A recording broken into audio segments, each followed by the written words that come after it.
கர்த்தருக்குள் பிரியமானவர்களே, பிப்ரவரி 9.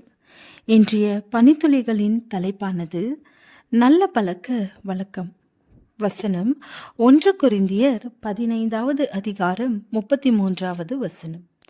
மோசம் போகாதிருங்கள், ஆகாத சம்பாஷணைகள் நல்லொழுக்கங்களை கெடுக்கும். 1954ஆம் ஆண்டு பல்ராம்பூர் மருத்துவமனைக்கு அதன் அருகாமையில் உள்ள ரயில் நிலையத்திலிருந்து ஒரு தொலைபேசி அழைப்பு வந்தது.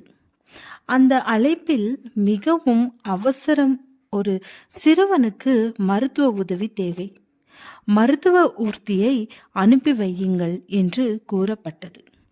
அந்த சிறுவனை மருத்துவமனையில் சேர்க்கும்போது அந்த சிறுவனுடைய நிலைமை மிகவும் மோசமானதாக காணப்பட்டது. கை, கால் மற்றும் உடலின் அநேக பகுதிகள் காயங்களோடும் அநேக தழும்புகளோடும் காணப்பட்டது. பற்களின் நிலைமையும் மோசமானதாக இருந்தது. கடினமான இரும்பை அல்லது மிக கனமான மரக்கட்டையை கடிக்க முயற்சி செய்து பற்கள் நொறுங்கினதைப் போல தோற்றமளித்தது.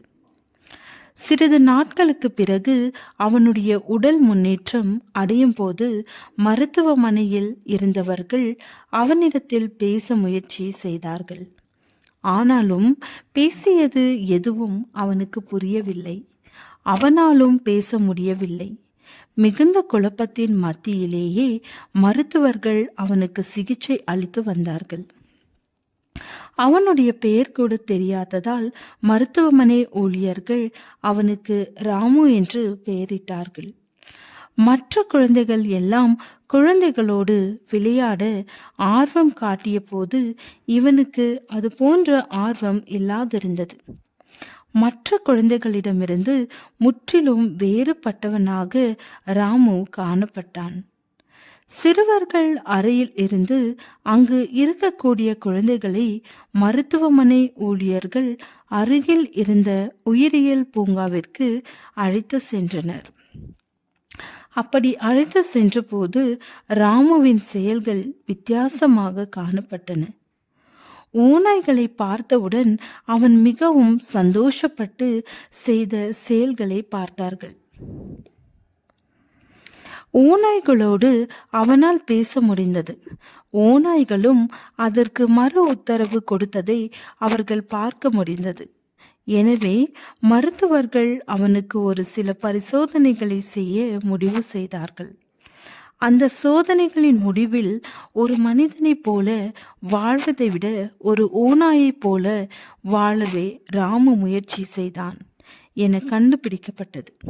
எனவே அவனுக்கு ஓநாய் சிறுவன் என்று பெயரிடப்பட்டது. உண்மையாகவே ராமு ஓநாய் சிறுவன் அல்ல.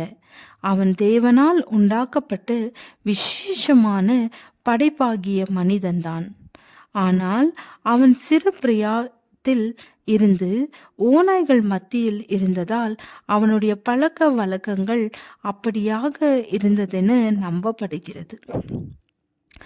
ஆகாத சம்பாஷணை நல்லொழுக்கங்களை கெடுக்கும். ஜெபம். உலகத்தோடு சேர்ந்து கரைப்படாதபடிக்கு எங்களை காத்தருளும். ஆமீன்.